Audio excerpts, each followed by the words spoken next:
you this morning, but there's been times in my life, a Christian walk with God, that it seems like we can do everything that God's asking us to do. We're working and studying and praying and searching for God's face and seeking Him out, and yet it seems like at that times, at our midnight hour, that we're in that cave where David was, and we're all alone and nobody's around to help us out. And it seems like at times that nobody even cares about our soul and the shape that we're in at the time. But my friend, this morning we're not alone when these things happen. I thank God for God's Word this morning, that it's there for us in a time of comfort and need. And if you've never got to the point in your life and your Christian walk where you look towards the heavens and said, why God? Why must I go through this? I promise you, keep holding on, honey.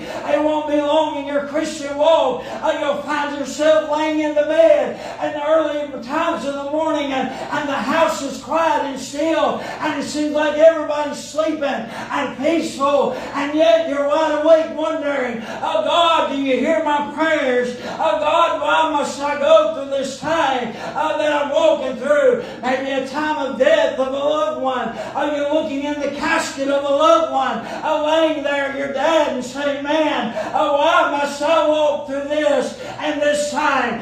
Maybe your wife that you've cared for over the years suddenly drops dead out of the blue. Maybe your child that you raised up, and you think, surely they'll be the ones that bury you, and yet you're looking in the face of that child laying in the casket, saying, God, I don't understand. Why must I go through this alone? It seems like no matter what your family says, no matter how many times they hug you, no matter how many times they say, I understand what you're going through, you still feel alone and left out by God. Is it possible this morning to become a castaway from God?